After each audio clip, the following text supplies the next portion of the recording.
You have those that will buck up, and that fuels them to be more, devious or what have you. So again, in knowing your child, okay, well, look, I can't keep beating this little person because that's just like the Energizer Bunny. They're just giving them more energy to do wrong. They're going to challenge you. So you have to know your limits, your barriers with your kids. You got to know what works and what doesn't. Mine got both. And then, by a certain age, you decide, okay, look, you as big as I am. I'm not going to keep doing that. I should be able to look at you, say something to you, and that's enough. But you got to start early. You have to start You can't early. wait till they 13 Right. and think you're going to tell them. No, you got to start young. Yeah, My kids was on the pot, and I was like, sit down and read, even though you don't know how to read yet. And they were sitting there with newspapers and books. Yeah, like, you had to start early. You do, though. You do. Yeah, absolutely. Right. Now, how did you learn your parenting style? I think it's a combination. For me, it was a combination of the experiences I had with my parents, knowing what I liked, what I didn't like, and then looking at and analyzing my child. Okay. I don't have because look. How did you learn your parenting style? You learn with your kids. Your kids are the teacher. Your children are the teacher. Will teach you. They will. You have wisdom. To show up on you. Yeah. Right. And look, don't let them get influenced by the outside parents. See, You learn what your children are the teacher, because people with multiple children will tell you every child is different. We keep saying the same song. Every child is different, and so you can think that, I'm gonna raise my children like my mama raised me, It don't work. and that works with one, but it might not work with 2 or 4. Y'all seen that meme be like, pull up on me. That's how he's Yeah, my children are polar opposites. Like my oldest one, she is a 90-year-old woman. This little one, this little one here, that's the one. She is the one, the 1 and the 2, and the 1 and the 2 and the 3. She is like, now she's like as sweet, as beautiful as a butterfly. She's gentle and aggressive. And so you just have to, one thing that I did learn, I will say this and I'm gonna be quiet. What I learned from my therapist actually is that you have to speak their love language. Yeah. And that was something that I needed to learn with my oldest child when still trying to, because even though they're older, you still have to discipline them too. Because they think they know everything and they really don't. But you have to speak their love language. And so, when you think when they get older, I just can be aggressive and I can just say it like this because, and you can't. Because that's when they shut down and then they start giving it back to you and then you want to fight them like you don't know them. So you really just have to learn to speak everybody's language from the youngest to the oldest or whatever. Yeah, with me, it was the age. As each age my daughter turned, the parenting, my skills just became different with the age. And now she's 30, so like I said before, it was more of us conversating. So before, I'm going to just say this, he in Christ is a new creature. Because before, I was a little bit more aggressive. And it was like, oh, well, man, I don't really want to talk to you about this a little bit. Because I think when it comes to how women respond to daughters versus men responding to daughters, it's kind of different or whatever. So that approach was kind of, I had to change that approach. Because I was kind of irrational and be like, wait a minute, and getting upset and this and that. I wanted the best for her, but it wasn't the right approach the way I was going about it. See, I'm learning this with my nieces and nephews. Like one of them, I can tell one nephew to do something, he'll get up and do it. The other one, he'll act like he deaf. I'll be like, hello, hello. Hello. Are we on the imaginary phone? Hello. Do you not hear me? And then with my nieces, so with the 2-year-old niece, now she's trying to pick up little traits from the older ones. So I'm like, all right, we about to nip this in the bud. So I'll get down to her level, and I won't raise my voice or anything, and I'll talk, listen, look at me, my eyes right here, look at me. This is what we're going to do. We're not going to do it this way. We're going to do it this way. And she'll tell you, I don't want to. We're going to do it this way. We're not going to do it that way. I know you don't want to do it that way, but we're going to do it this way. And then I'll ask her, do you need quiet time? No. I don't know where I got this quiet time thing from. I just thought, do you need quiet time? No, I don't need quiet time. Are you okay? Yes. Are you going to be a good listener? Yes.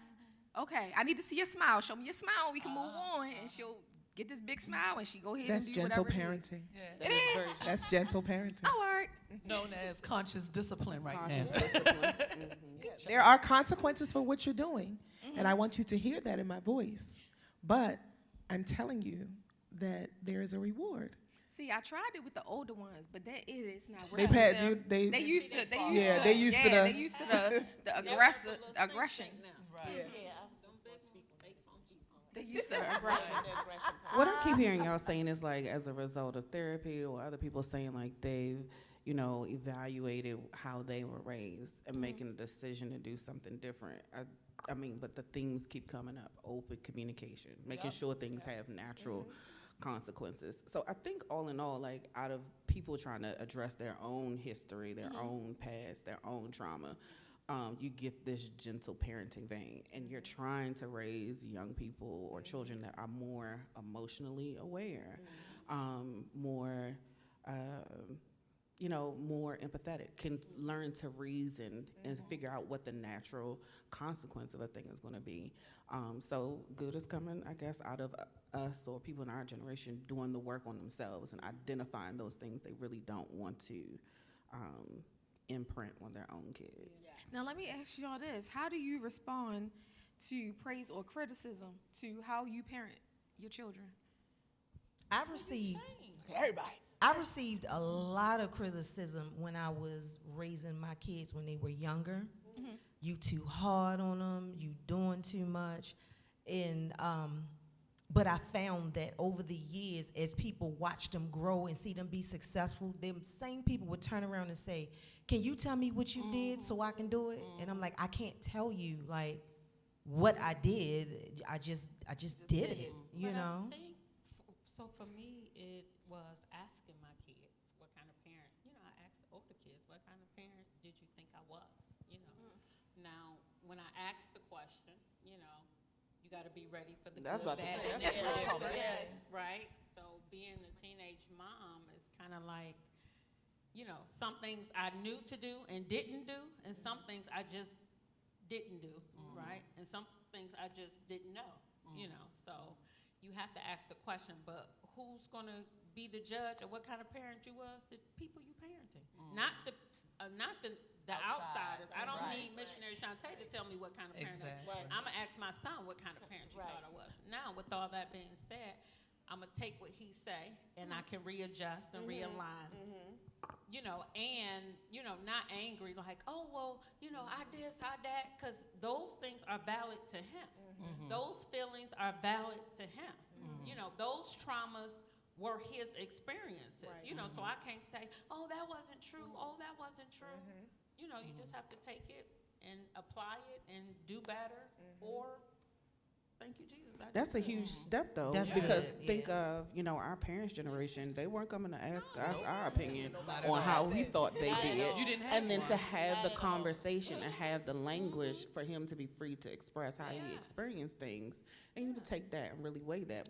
I think if you have a relationship with someone and you have that space to be able to say, offer a suggestion, because sometimes you can see someone parenting and you can see that they may need some help because they're overwhelmed. Right. Yeah. But I think it's all in what your relationship is with that person, and that you're able to do that. Or I am a top subscriber to Mind Your Business. Do not, you don't know what, like Nitras was saying, you don't know what her children are like. Yeah. So you can't just see something. If I see her on Tuesday yelling at her children, I can't come to her on Sunday because I don't know what they do Tuesday through Friday through Saturday. You know what I mean? I don't know if when they go home they beating the heck out of her. Right. You Not know, in my so you house. can't. I'm just saying, but we don't know that. Right. I don't know what your children are like. Yeah. And so who am I to come to you and say, you need to do this with your kids? I'm thankful to God that I've never had that happen to me, because then I'm had to discipline a grown-up. Right. Because I'm really going to tell you that, there are two things that you can do for me. Mind your business and don't mind my business. Those are the two things that you can do for me, because you don't know. Now, again, if the person is looking overwhelmed, then you can kind of gauge that. But I really think that unless you know, then you should just leave it alone. Unless you see the children being abused, like in real life, because that does happen. And sometimes we don't step in when we see stuff when we should have, because the children might need to be saved, or the adult. Again, but it's all about relationship and that space and opportunity and who you are to the person. So what about those, just a question, so like what about those places like communities or churches or schools where formerly, I would say in our generation, you know, it takes a village. The person in your neighborhood, they may not have been able to have license to put their hands on you, but they sure enough gave your mama an update on what time you got there. What do we do now where I found a lot of people have that mentality of, this is my business, this is my child, this is how I want to do things. You kind of lose that community aspect. How do you balance that? How do you rationalize, you know, us moving from where that was like a real pillar of function in our community to, I got it, this is my kid, don't say nothing to me about mine. It's hard because the world has gotten so corrupt. Exactly. Right. You trust people to handle your kids and know that their intentions and motive was pure. Now I got to worry about is you just want him to come to your house so you could do what to him. You understand what I'm saying? Like, The rules still the rules. You don't belong in nobody else's house. But if I see your son outside throwing people rocks, like taking you on, like, you know, talk to my mans, whatever. I think sewing into people helps. Forming relationships with people, sewing into people's lives, forming relationships with them, and meeting them where they at. And people will tell you sometimes with even words. They'll tell you their body language, just the expression on their face, or different things, and then you just take it from there. And as you form relationships with people, you know, you're able to help them and vice versa. But they have to be open to it, and some people got to hit rock bottom before they're open to help.